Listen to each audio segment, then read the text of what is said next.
కూడా జాగృతి కార్యకర్త తప్పు అని ఓకే రైట్. ఇదే విషయంపై బండారు రామ్మోహన్ గారి దగ్గరికి వెళ్దాం. బండారు రామ్మోహన్ గారు ప్రస్తుతం ఏదైతే చూస్తున్నామో మీడియా సంస్థలు కూడా అనేక సార్లు తన మీడియాకు సంబంధించింది ఏదేదో మాట్లాడుకుంటూ పోతున్నారు. ఎలాగో దీన్ని తీసుకుపోయి రచ్చరచ్చ చేయడానికే ప్రయత్నం చేస్తున్నారు. అందులో భాగంగానే గతంలో కూడా టీఆర్ఎస్కు సంబంధించింది కొన్ని అనిశ్చిత వ్యాఖ్యలు చేసినందుకు ఒక మీడియా సంస్థ మీద దాడి చేయడం జరిగింది. ఈరోజు మరి ఇంకొక సంస్థ కూడా ఈరోజు ఆ సంస్థకు సంబంధించిన యజమాని అయినటువంటి ఈ ఎవరైతే ఉన్నారో మనకు సంబంధించిన చింతపండు నవీన్ కుమార్ గారు ఏదైతే మాట్లాడారో అది ఎంతవరకు సమంజసం? ఇంకోటి మీడియా ఇలా మాట్లాడడం, మీడియాల మీద దాడి చేయడం ఎంతవరకు సమంజసం అని మీరు అనుకుంటున్నారు సార్? జమీల్ గారు, మీకు అట్లాగే సుధాకర్ శర్మ గారికి అట్లాగే ప్యానెల్లో ఉన్న రామచంద్ర గౌడ్ గారికి కొన్ని మిగతా మిత్రులందరికీ నమస్కారం. ఇప్పుడు సుధాకర్ శర్మ గారు మాట్లాడినంత పూర్తిగా చూపిస్తున్నాను. ఎందుకంటే ఆ జబ్బు మనకు ఆంధ్రప్రదేశ్ జబ్బు మనకు కూడా వచ్చింది.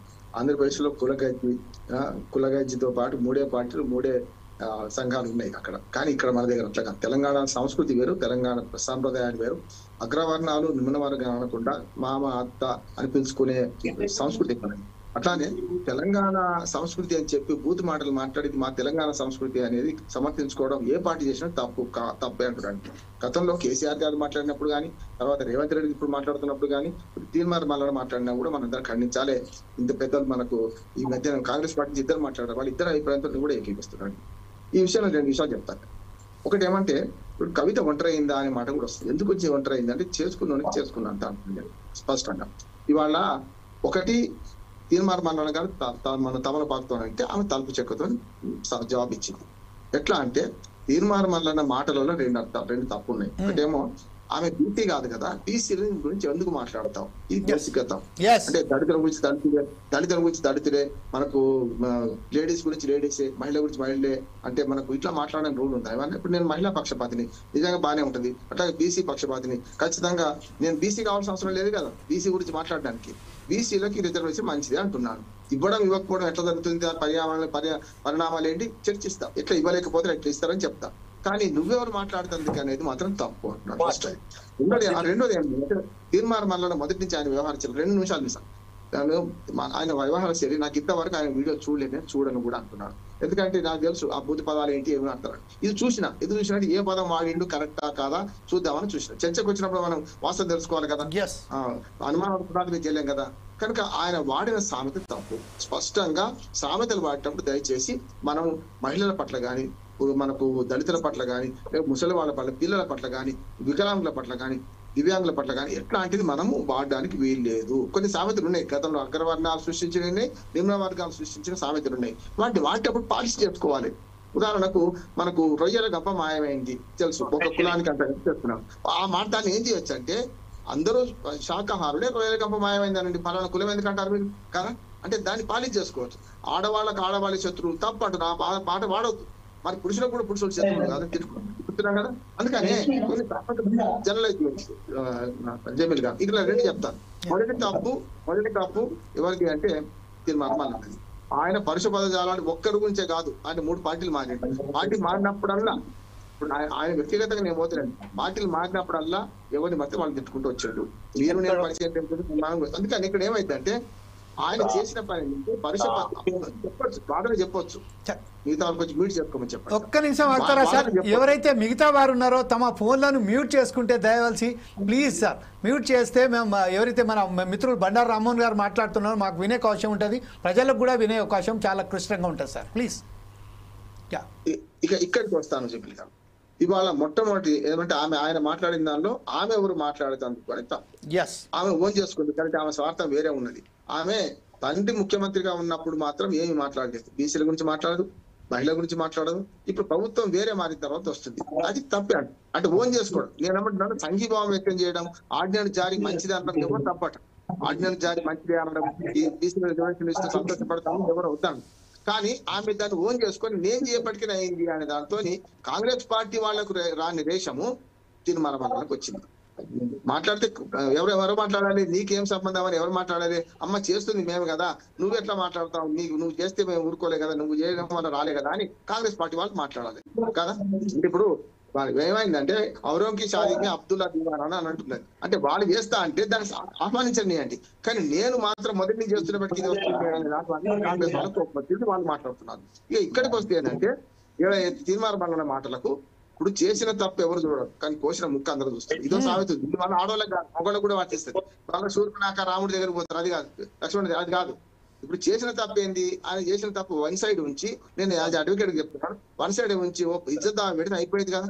మంచి బ్రహ్మాండంగా క్రిమినల్ కేసు పెట్టవచ్చు, సివిల్ కేసు పెట్టవచ్చు, అప్పుడు ఈజీ ఉంటుండే కదా. ఇవి విడిచిపెట్టి ఆరోపించాను. కానీ తీర్మానం వల్ల ఆమె పక్షాన కొందరు దాడి చేసిండ్రు.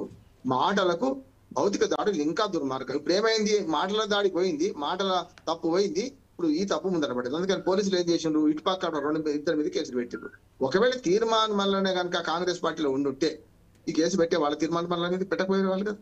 తీర్మానం వల్ల తను కాంగ్రెస్ పార్టీలో ఉండుకుంటూ అతి నీచమైన మాటలు మాట్లాడి ఏం మాట్లాడిండు?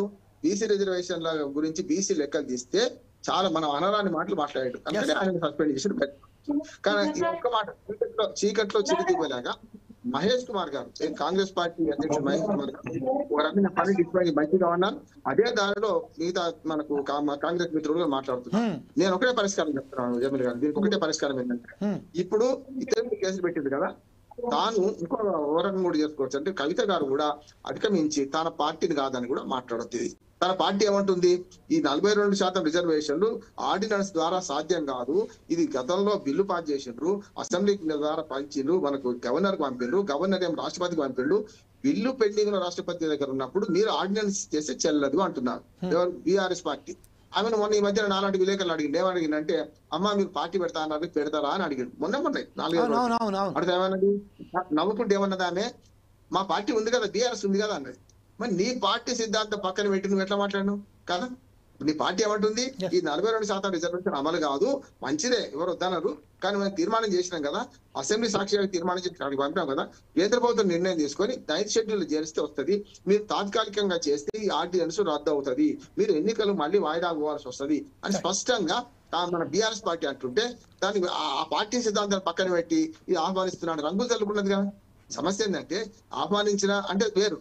ఇప్పుడు సమస్య ఏంటంటే తీర్మానం వల్ల లాంటి వాళ్ళకు కూడా ఊప ఎందుకు వచ్చిందంటే, ఉత్సాహం ఎందుకు వచ్చిందంటే, ఈమె రంగులు చల్లుకున్నది. హోలీ పండుగ కాకుండా మంచి అందరి జాగృతి యాప్స్ లో జాగృతి వేరు చెప్పనియండి, ఎవరు వద్దన్నారు.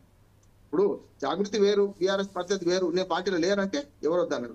ఇప్పుడు వేరే వాళ్ళకి ఎందుకు సంధించిందంటే ఆమె మాటలు, ఆమె చేతుల వల్ల వచ్చిన సందర్భం, ఆమె చేతుల వల్ల వచ్చిన సందర్భం. ఇవాళ ఒక్క మాట ఏంటంటే, ఇవాళ జరిగేది ఏంటంటే, రేపు పొద్దున ఈ కేసులు ఇద్దరు మీరు పెట్టుకున్నారు కదా, ఆమె ఒంటరి కావడానికి కూడా కారణం చెప్పి ముగిస్తాను. గతంలో కూడా ఇదే జరిగింది. ఇప్పుడు కుటుంబంతో విభేదించి ఆయన దేవుడు, కేసీఆర్ గారి దేవుడు, వీళ్ళందరూ దయ్యాలు ఉంది. దేవుని పక్కన దయ్యాలు ఎప్పుడు ఉండవు. దేవుడు వస్తే దయ్యాలు పారిపోవాలి. కవిత గారి వ్యాఖ్యలు ఏమైందంటే, ఒక బీఆర్ఎస్ పార్టీ మాత్రం క్రమశిక్షణగా ఉంటుంది. ఒక కవితను పట్టుకొని ఒక్క మాట మొదలుపెట్టిన అనుకోండి, రేపు తండ్రి బిడ్డలు ఒకటే, అన్నా చెల్లెలు ఒకటే, బావాను మరదలు ఒకటే, రేపు ఇంకో సంతోష్ కుమారుని వాళ్ళు ఒకటే. కనుక రేపు పొద్దున వాళ్ళ పంచాయతీలో మనం ఎందుకు పోదాం, ఆవులు కొట్లాడుతుంటే లేగదూడల కాళ్ళు విరుగుతాయని భయానికి కొందరు ఊరుకున్నారు. పార్టీ కూడా స్ట్రిక్ట్ గా చెప్పింది, ఏమనంటే మీరు అందులోకి పోకండి అని చెప్పింది కదా. అందుకని అక్కడ ఆగిండు. ఇప్పుడు కూడా ఒక్కరు కూడా బీఆర్ఎస్ వాళ్ళు మాట్లాడుతున్నారు కవితకు మద్దతుగా. కవిత గారు ఏమంటున్నారు? సమస్య లేదు, నాకు తెలంగాణ మొత్తం అంతా రాష్ట్రంలో అంతా నాకు అన్నా చెల్లెలు, అక్క చెల్లెలు ఉన్నారు, మొత్తం నన్ను కాపాడుతానంటుంది. అసలు నీ సొంత అన్న, నీ సొంత తండ్రి, నీ సొంత బావ, వీళ్ళే కాపాడతలేదు కదా. అందుకని కవిత గారు కూడా మాట్లాడేటప్పుడు కొంచెం సమయం పాటించాల్సిన అవసరం ఉంటే, ఆ సమయం పాటించే అవసరం లేకుండా ఏది పడితే అది మాట్లాడితే ఇటువంటి వాళ్ళకు తీర్మానం లాంటి అవకాశం వస్తుంది. ఆయన మాట్లాడిన తప్పు, ఈమె చేతలు తప్పు. ఆయన మాట్లాడిన దానికి సమాధానం చెప్పి కోర్టులో కేసు వేసుకుంటే బ్రహ్మాండంగా తీర్మానం మనల్ని జైలుకు పోయేవాడు. అది విడిచిపెట్టి ఇప్పుడు దాడి చేయడం వల్ల తప్పు మీద తప్పు అయింది. ఇది సరైనది కాదు. ఇప్పటికైనా ఒక్క మాట ఏంటంటే, ఆంధ్రప్రదేశ్ రాజకీయాలు మనం కూడా నేర్చుకుంటాం. ఈ మాటలు తూటాలొద్దు. అందరు కలిసి అన్ని పార్టీలు, స్పష్టంగా అన్ని పార్టీలు కూడా బీసీల భుజాల మీద తుపాకులు పెట్టి నేర్చుకుంటున్నారు. ప్రతి ఒక్క పార్టీ ఈ రోజు అదే విషయం.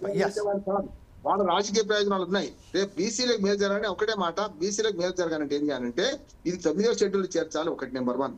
రెండవది, ఈ ఆర్డినెన్స్ వల్ల కాదు, తమిళనాడులో 3 సార్లు కొట్టేశాం. 4వసారి పివి నరసింహరావు గారి దాని చలవ వల్ల 94లో ఆయన ఈ బీసీల రిజర్వేషన్ 70%, అక్కడ 70 ఉంది మొత్తం కలిసి, అంటే అన్ని రిజర్వేషన్ 70% ఉన్నాయి. 69 మన 69 ఉన్నాయి అక్కడ, ఇక్కడ 70 చేస్తా అంటున్నారు. అట్లా చూసుకుంటే అక్కడ నైట్ షెడ్యూల్ చేర్చింది పివి నరసింహారావు గారు. ఆ ఒక్క స్టేట్ కే మినహాయింపు ఉన్నది. Yes. ఇవాళ కనుక వీళ్ళు ఆర్డినెన్స్ జారీ చేసిన తెల్లారే కోర్టుకు పోతారు. వీళ్ళు ఎంత బ్లాక్ మెయిల్ చేసినా కాంగ్రెస్ వాళ్ళు మీరు పోతారా ఏ పార్టీ పడుతూ చూస్తా ఉంటున్నారు కదా, బీసీ సంఘాలు పోతుంటున్నాయి కదా, 4 కోట్ల మంది ప్రజలు ఆపగలుగుతారు. ఈ కాంగ్రెస్ పార్టీ ఆపలేదు కదా. రేపు ఎవరైనా కోర్టుకు పోతారు, పోతే ఏమైతుంది, కొట్టివేయబడుతుంది. మళ్ళీ మొదటికి వస్తే ఎన్నికల వాయిదాకే ఈ ప్రయత్నం అంతా కాంగ్రెస్ పార్టీ చేస్తుంది. ఇద్దరి వివాదాన్ని మనం ఎట్లా చూడాలంటే, ఇప్పటికైనా సరే తెలంగాణ భాష యాస మీద మీరు ఏదైతే చెప్తున్నారో అది అబద్ధము. తెలంగాణ భాష యాస అట్లా లేదు, మర్యాదకరంగా ఉంటుందని విజ్ఞప్తి చేస్తున్నాం. Right sir.